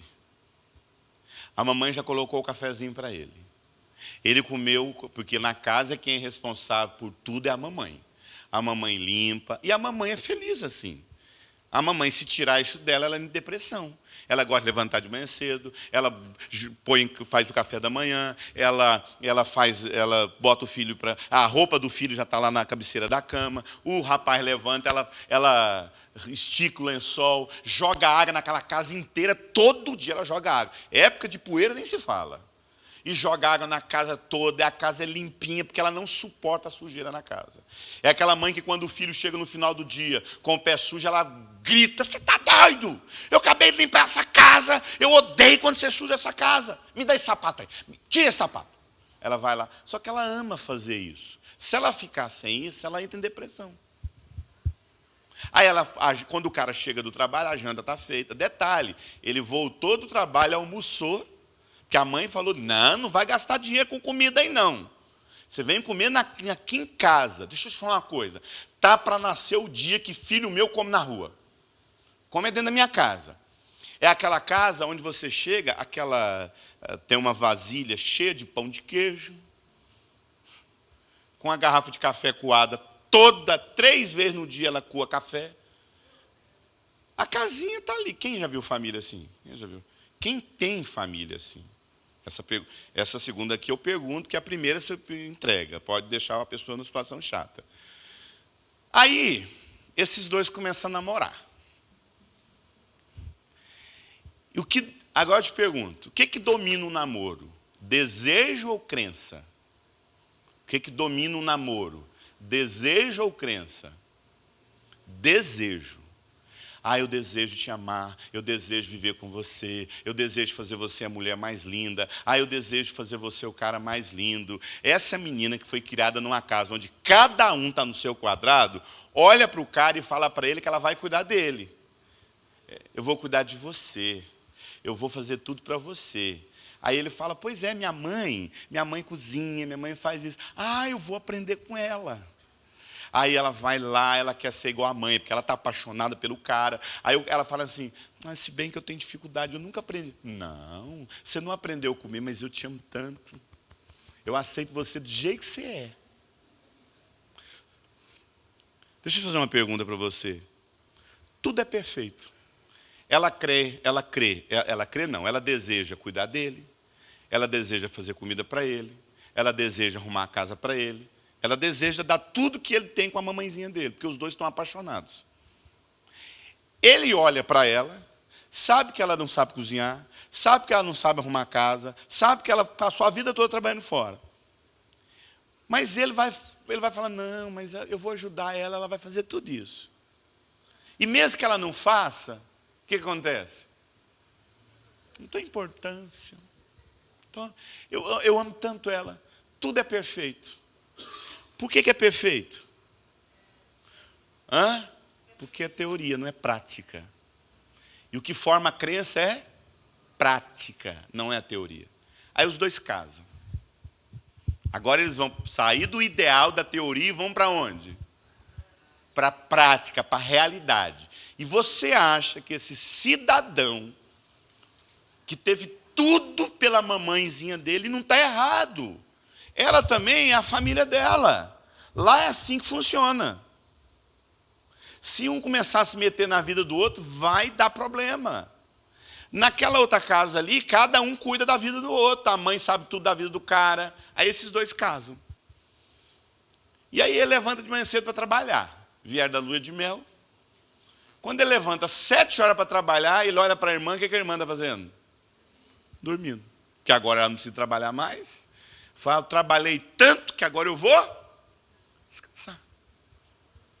Quem sabe o que eu estou falando? Levanta a mão não, senão dá problema quando chegar em casa. E aí levanta de manhã cedo, olha para ela e fala, não, mas eu amo demais ela. Que coisa linda. E vai trabalhar. Aí ela levanta, cansada, porque afinal de contas trabalhou tanto. Agora está com 33 anos de idade, que é assim que a gente casa agora, com 33 anos. O cara está com 45, cheio de mania da mamãe. Ela cheia de mania da família. E aí levanta de manhã cedo para trabalhar, ela fica em casa, porque afinal de contas trabalhou muito. Ela olha no relógio, porque ela acordou junto com ele. Ele deu uma disfarçada, porque viu que não tinha nada feito. Falou, não, como lá no trabalho? Aí ela acorda 10 horas, vai para a sala assistir um jornal, sei lá, um programa, alguma coisa na TV a cabo. E quando ela olha no relógio, já é 11h30. Passou 1h30. E ela não lembrou que ele chega meio-dia. Aí eu falei assim, quando ele chegar, a gente pede alguma coisa para comer. Aí quando ele chega, não tem nada pronto. Detalhe, quando ele chega, a cama está toda desarrumada. Mas ele cresceu chegando em casa com comida feita e cama arrumada. Amado, eles vão tentar disfarçar as crenças deles assim. 3 dias. Antigamente demorava 2 anos. Agora, aquele negócio lá de 7 anos entra em crise. Não lembra desse negócio de falar assim, que a crise do casamento tem 7 anos. Escuta, mano, esquece isso. Isso não faz parte da nossa geração mais, não. Essa crise dura agora 7 dias. Essa crise, 7 dias de casado, já instalou a crise no casamento. Já. 3 dias a ficha cai. 7 dias o caos instala. E aí o cara vai tentar disfarçar, mas ele não aguenta. Vai chegar o momento que as crenças dele vai olhar, vai vir para fora e vai falar assim, eu não aguento mais chegar nessa casa e ter que pedir comida. E ela vai falar aquela frase, você casou com a mulher ou com a empregada? Está entendendo, amado? Vou falar uma coisa para você. Nós não vivemos no campo do desejo, a gente vive no campo da crença. A cama desarrumada para o filho, que cresceu com a mamãe arrumando a cama, vai virar crise. E eu estou dando exemplos bobos. Porque isso aqui são coisas bobas, mas eu quero ver quando o cara cresceu numa casa de um pai espancando a mãe. De um pai que via o pai batendo na mãe quando o pai entendia que a mãe fez alguma coisa errada. A família que tem a cultura do divórcio, a família que tem o sistema da violência, tem as crenças da violência, as crenças do divórcio, as crenças que ninguém se mete na vida um do outro. Isso é o que mais acontece, amado. O cara viveu numa família onde todo mundo faz parte de tudo. Exemplo, você quer ver uma coisa? A minha esposa é carioca. E o carioca é assim, ó. O carioca, ele chega num lugar...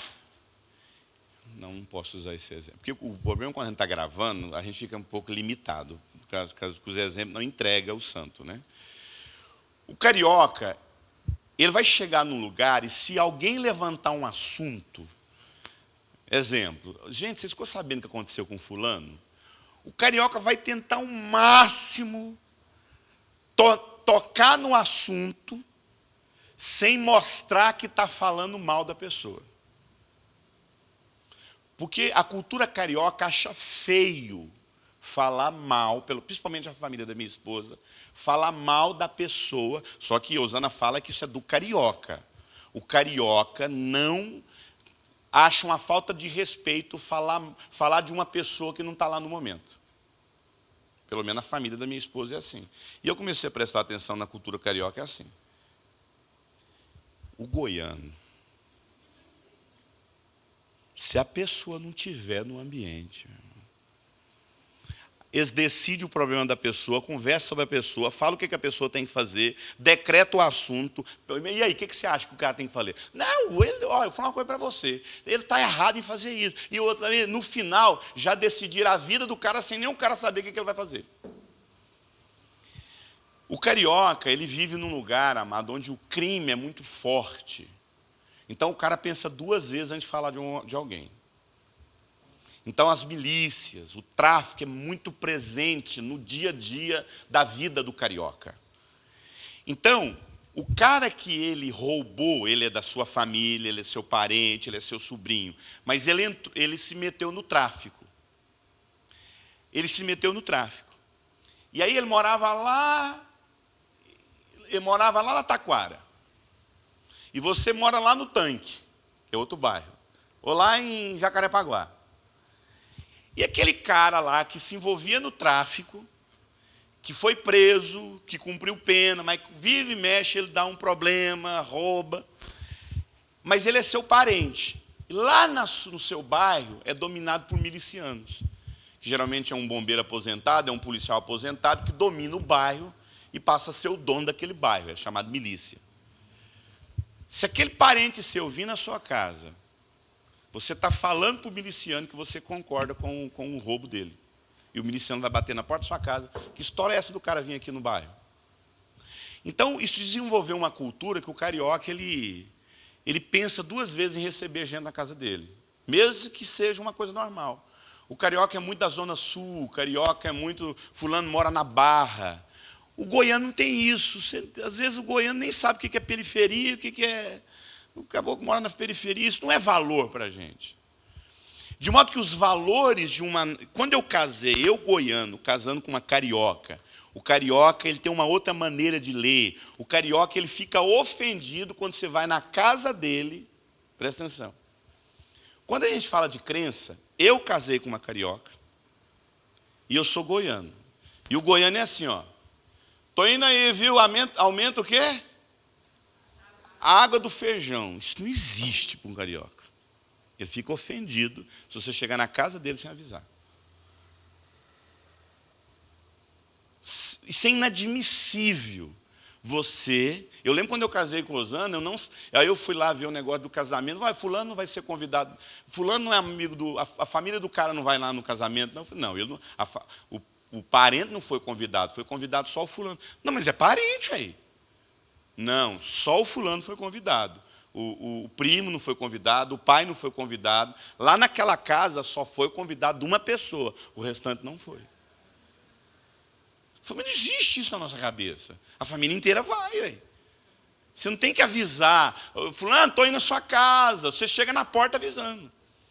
Então, quando eu casei com o meu sistema de crença, agora eu estou querendo dizer, você nem quer imaginar o que foi os meus traumas que eu vivi na minha vida. Eu estou falando só sistema de crença. Você nem queira imaginar os meus traumas. Eu estou falando de uma família que lida diferente com visita. A visita tem que avisar. Quem chega de última hora, a Usana, obviamente, o meu convívio, a Usana convivendo comigo, absolveu muitas crenças minhas. A Usana hoje já lida muito bem com gente chegando em casa sem avisar. Mas no início do casamento, primeira vez que chegou uma pessoa sem avisar lá em casa, quando a visita foi embora e trouxe um monte de gente, eu fui no quarto e ela estava chorando. Eu falei, por que você está chorando? Como é que as pessoas abrem a minha geladeira assim? Falei, mas são meus amigos. Mas como abre a minha geladeira? Você pegou coisa que a gente fez para o almoço da semana de amanhã, a sobremesa, e deu para todo mundo comer. Foi amanhã visita. Só que hoje ela absolveu. Hoje eu acabei sendo um pouco mais chato com isso, absolvi algumas crenças dela e acabou dando um equilíbrio. Agora imagina, como eu já disse, os traumas que eu vivi, as rejeições que eu vivi. A Usana viveu traumas. A Usana enterrou o pai dela com 9 anos por conta de um assalto. Ele era taxista e foi assassinado no táxi dele. Perdeu o pai com 9 anos de idade, teve que assumir a própria família. A mãe estava acabando de recuperar de um acidente gravíssimo, teve que colocar prótese por conta de um osso da perna dela que se arrebentou todo. E a Usana teve que fazer tudo. A Usana pinta casa, a Usana é pedreira, a Usana faz tudo. A Usana faz junto de assentar azulejo. Eu lembro quando, primeira semana de casado, começou a mexer um barulho lá no portão, o cachorro, ela levantou de uma vez, onde você vai? Falou, vou lá espantar os cachorros. Eu falei, não, você tem marido. Você não tem que levantar no meio da noite para espantar cachorro que está virando lixo. Por quê? Porque ela teve que assumir a própria casa. E eu tive que entender que eu tinha que assumir na vida dela um papel que ela não sabia lidar, porque ela perdeu o pai lá com 9 anos de idade. E ela tinha que segurar uma casa. Falar de crenças, falar de crenças, amado, é falar justamente daquilo que muda profundamente a nossa vida. Olha aqui para mim. Quem aqui tem bebê? Quem tem bebê entre vocês aqui? Quantos meses? 1 ano. Te dá trabalho? Deu muito trabalho? Tirou seu sono? Mudou seu ritmo? Mas me vende ele. Por que você não vende ele? E porque ele tem? E porque ele tem valor, ele não tem preço. Aquilo que o meu coração lida, é aquilo que o texto bíblico fala, onde está o vosso coração, aí está o seu tesouro. Quem tem filho adolescente aqui? Menina, principalmente menina. Quantos anos sua menina tem? 16. Imagine a de 16 anos, o pai dela chegando e falando assim, ó, a partir de hoje eu achei alguém um homem de 60 anos, ele vai casar com você, o casamento já está marcado, e ele tem 60 anos, ele é um cara muito rico, milionário, você tem 16 anos, o ano que vem você completa 17 anos, e eu já marquei o seu casamento, você vai casar. Você acha que ela aceita isso? É concebível isso na cabeça dela? Por quê? Porque ela é ocidental, ela não é oriental. Se ela tivesse nascido no Oriente, ela fosse muçulmana, e o pai dela, muçulmano, chegasse para ela e falasse, você vai casar daqui a 1 ano, ela casaria? Ela casaria. Qual o seu nome? Poliana. Imagine você, Poliana, chegando em casa, seu marido chegando com uma burca, que é aquele pano onde aquela mulher muçulmana coloca só uma telinha para ver os olhos, e o seu marido falasse, a partir de hoje ninguém vai te enxergar, só eu vou te ver, você vai colocar uma burca e vai andar o tempo todo com essa burca. Você usaria essa burca? Nunca. Você enforcaria ele com essa burca. Por quê? Porque a Poliana é ocidental, isso é inconcebível. Mas se a Poliana fosse oriental, fosse lá do Oriente, vivesse lá num país muçulmano, fosse da África, do Sudão, fosse lá do Sudão, se fosse lá dos países da África que tem regime muçulmano, e ela recebesse e ela falasse, alguém falasse, você não vai andar na rua com burca, ela andaria na rua com burca? Hã? Ela andaria na rua sem burca? Jamais. Sabe por quê? Porque ela se sentiria nua. Por quê? Porque o sistema de crença dela produziu esse valor na vida dela. Então eu queria falar uma coisa para você. Toda experiência que você vive produz as suas crenças. E as suas crenças constroem o seu caráter. Deixa eu te falar outra coisa para você. O caráter que você tem é a composição dos valores que você possui. Toda pessoa nasce como se fosse uma folha em branca no seu caráter. A palavra caráter vem da palavra caracteres. A palavra caráter vem da palavra caracteres. E significa que o nosso caráter foi escrito na nossa vida. O caráter que você tem é formado pelas experiências que você viveu na vida e pelos valores que você possui. Se o seu caráter é deformado, é porque os valores que você tem foram deformados. Se você tem problema sério com dinheiro, se você tem problema sério com fidelidade, se você tem problema sério com mentira, se você tem problema sério com desonestidade, entenda, os seus valores foram deformados. Logo, a experiência que você teve na sua vida não foi saudável. Pastor, você está dizendo então que você está pregando fatalismo? Você está dizendo então que se eu vim de uma família doente, inevitavelmente o meu caráter vai ser doente? Vou falar uma coisa para você, é aquilo que eu sempre digo, eu trabalho com regra, eu não trabalho com exceção. Tem exceção? Tem. Tem gente que veio de família doente, mas deu uma volta por cima e falou, eu não vou ser assim. Mas isso é exceção, amado. A regra é que a maioria esmagadora de nós temos valores, temos caráter adoecido, porque os nossos valores são adoecidos, porque as experiências que a gente teve na vida foram adoecidas. Antigamente costumava falar que a criança está tendo problema na escola porque ela tem um gênio ruim. E hoje a gente sabe que não é gênio ruim. É a família que está doente e ele está expressando dentro da escola. Toda maneira que você age na vida, o seu caráter não nasceu do nada. A malandragem que você tem foi a malandragem que você viu dentro da sua casa. A cultura de adultério que muitas vezes existe nas pessoas, gente explosiva. Mas tem família que só resolve no grito. Só resolve brigando, ofendendo, aos berros na rua. Todo mundo tem que saber da briga da família. Quando é contrariado, é aquele berreiro no bairro, todo mundo fica sabendo da crise que se vive.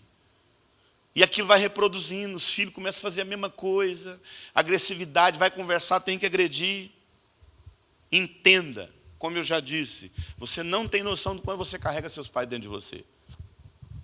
Na maioria dos casos, escute, nós nos casamos justamente com as pessoas que reproduzem a doença que a gente teve dentro de casa. O cara teve uma mãe abusiva, ele casa com uma mulher abusiva.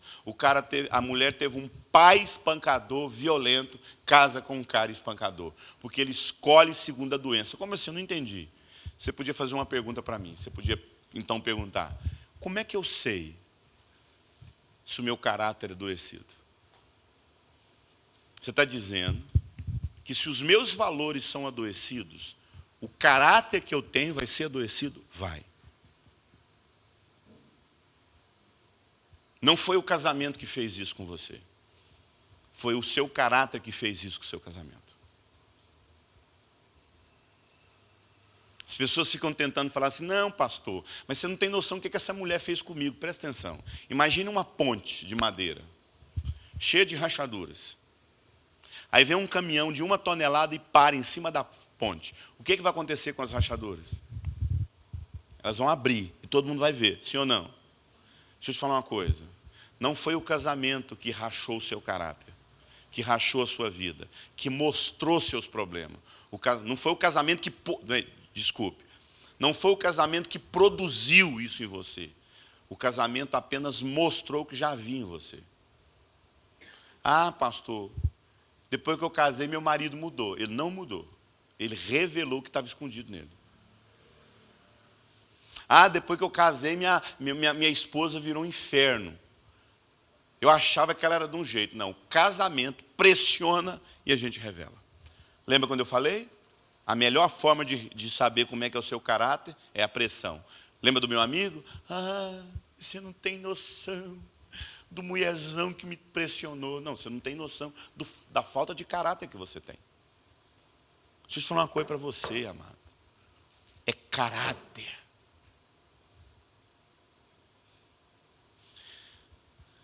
Eu prego em várias igrejas do Brasil. Me responda. Eu prego nessas igrejas por conta do meu dom ou do meu caráter? Do meu dom ou do meu caráter? Não é do meu caráter. É do meu dom. As pessoas, amado, elas olham para o dom da pessoa, sabe falar, sabe comunicar, põe para pregar aqui na minha igreja. Então, dons abrem portas. Habilidades abrem portas. Talentos abrem portas. Mas o que mantém essas portas abertas é o caráter. Tem muita porta que foi fechada na vida das pessoas porque ela não teve caráter para administrar a oportunidade que ela teve na vida. Tem muita gente que casou com gente boa, mas a falta de caráter perdeu o casamento. Tem muita gente que chegou no topo. O Brasil está aí, amado. Quantos chegaram no topo do poder? Foi ministro, presidente, foi um monte de coisa. Quantos presidentes? Mas estão presos porque não tiveram caráter. Deixa eu te falar uma coisa para você. A falta de caráter é aposentadoria precoce em muita gente. Tem gente que perde o casamento por falta de caráter. Tem gente que perde amigos por falta de caráter. Tem gente que perde o futuro por falta de caráter. Lembra lá do Eliseu? Tinha um servo dele que era o Geazi. O Geazi, amado, era servo de um grande profeta. O Geazi era servo do Eliseu. E o dia que o caráter do Geazi foi provado, ele foi reprovado no caráter dele. O Naamã foi lá ser curado, passou por toda aquela situação que você conhece. Ele vai lá, resiste no início, mas depois o próprio Geazi chega para o Naamã e fala assim: Naamã, ouve o profeta. Cara, o cara foi até usado para quebrantar o coração do Naamã. E aí, quando o Naamã é curado, vai dar uma carroça de ouro, de prata, para o Eliseu não aceita. O Geazi vai lá atrás do Naamã, fala: não, o Eliseu voltou atrás, mandou vir cá buscar a carroça de prata.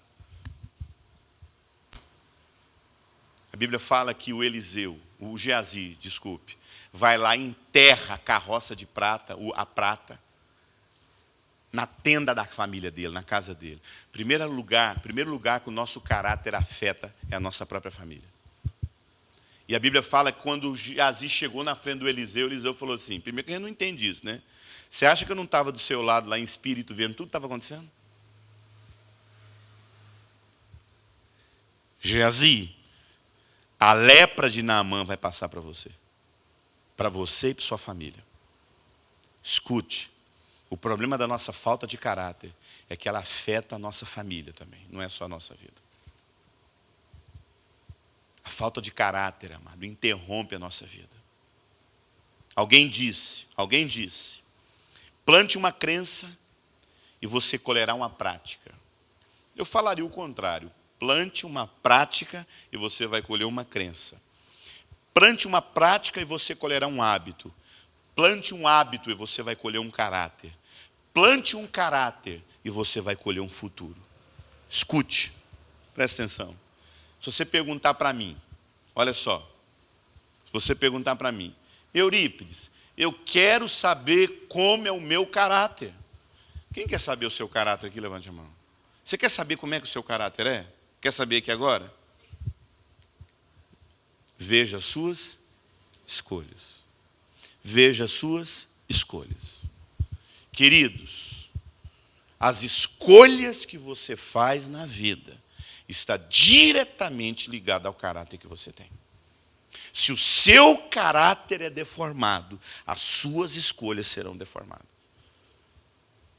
Por isso que a gente tem que tomar cuidado até da mulher, que a gente fala mal da nossa mulher, as mulheres falam mal dos seus maridos. Ah, esse cara é um encosto na minha vida. Esse inferno tem endereço na minha casa, esse capeta tem nome é meu marido. Essa mulher na minha vida é o Satanás, esse marido na minha vida é o inferno. Ué, meu irmão, foi a escolha que você fez. Se essa pessoa é doente, era por quê?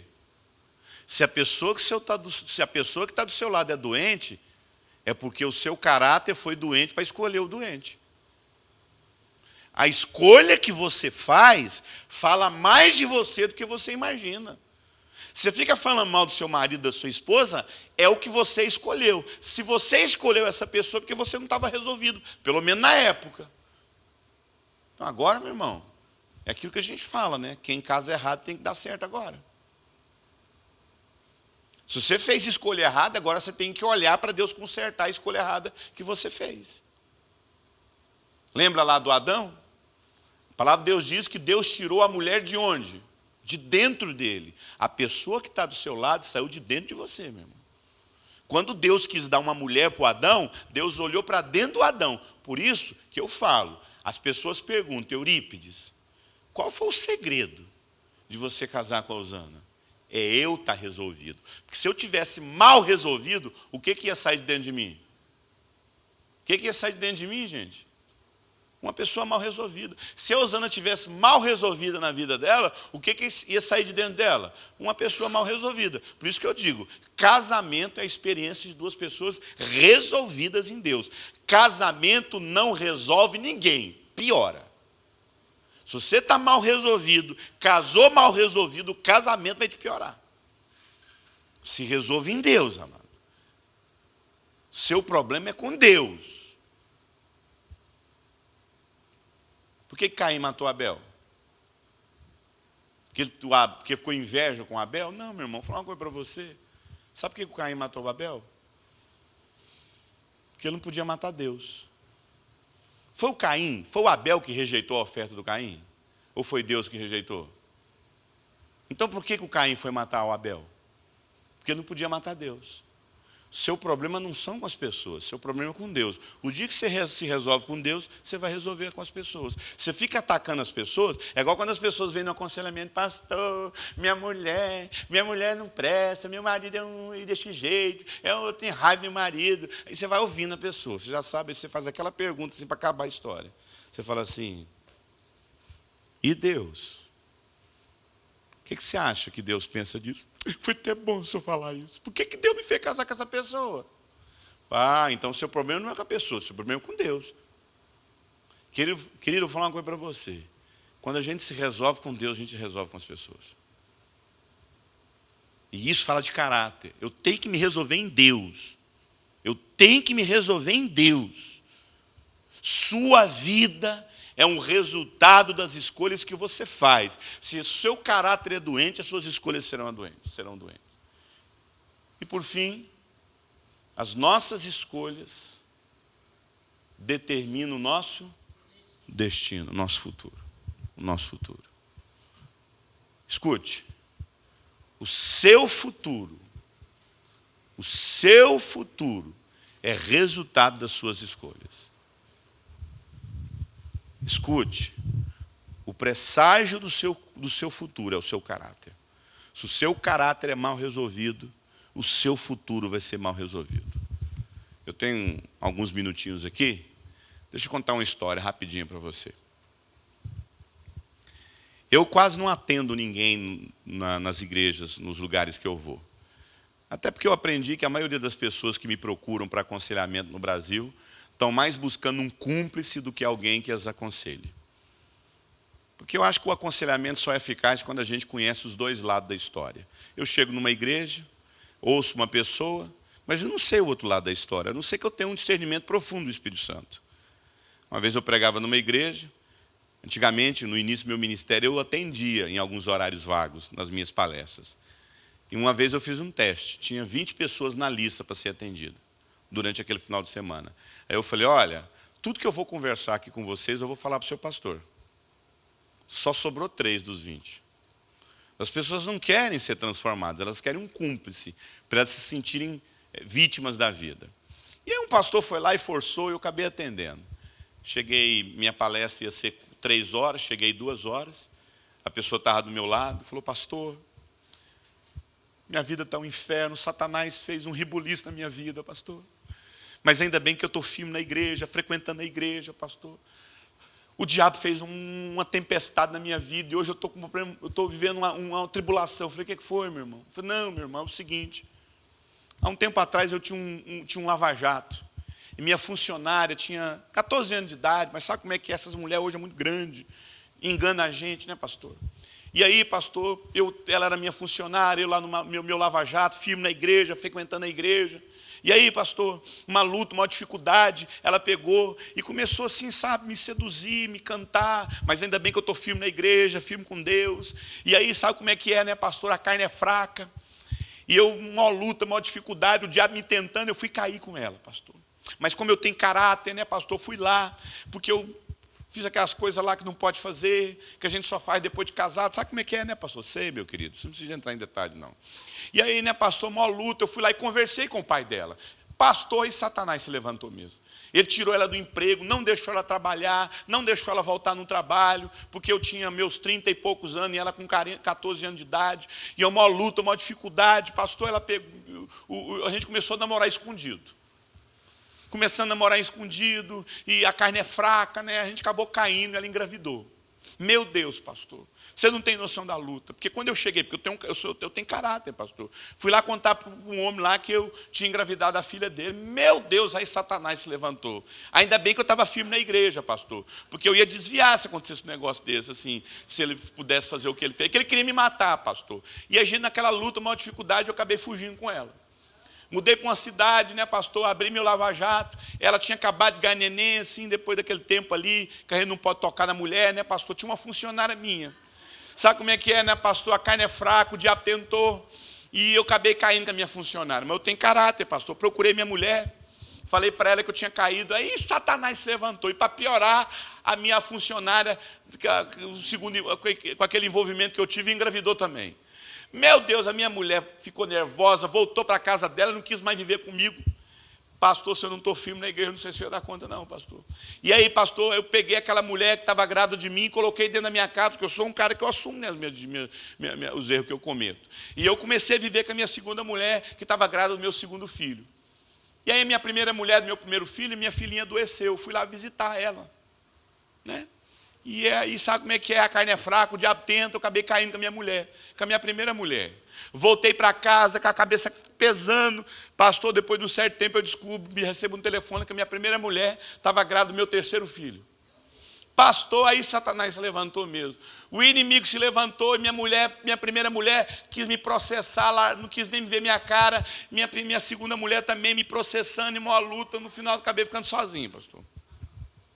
Mas ainda bem que eu estou firme na igreja, pastor. Pastor, me dá um conselho. Eu olhei para ele e falei assim, você já ouviu falar em novo nascimento? Como assim? Eu falei para ele, escute, novo nascimento é uma experiência que você tem radical com o Evangelho, que transforma as suas crenças, os seus valores, os seus princípios, transforma seu caráter, muda as suas escolhas e transforma o seu destino. Vou fazer uma pergunta para você. Quem nasceu de novo tem vontade de transar com a namorada? Não? Ou então quem nasceu de novo vira uma pedra, assim, vira um pé de árvore? Não, meu irmão. Quem nasceu de novo, quem converteu o Senhor Jesus Cristo, ainda tem uma carne caída. Vocês vão ter uma aula só sobre isso. Ainda tem uma natureza caída. É o espírito da pessoa que foi restaurada. Mas a gente ainda tem as nossas inclinações. Quem nasceu de novo tem vontade de transar com a namorada. Quem nasceu de novo sente tentado pelo colega de trabalho, pela colega de trabalho. Quem nasceu de novo tem vontade de até fugir com a namorada. Mas escute, você sabe o que muda? As escolhas. Se as suas escolhas são como qualquer ímpio, eu queria fazer uma pergunta para você. Será que você nasceu de novo? Porque de duas umas, ou você nunca nasceu de novo, ou você nunca deixou o seu caráter ser tratado. Porque se a gente muda as nossas crenças, muda o nosso caráter, as nossas escolhas serão saudáveis. Se você escolhe como qualquer ímpio, possivelmente nem nascido de novo você passou pelo novo nascimento. Será que você realmente entendeu o que é novo nascimento? Como é que são as suas escolhas? Será que você tem escolhido como qualquer ímpio? Eu queria repetir essa frase. O seu futuro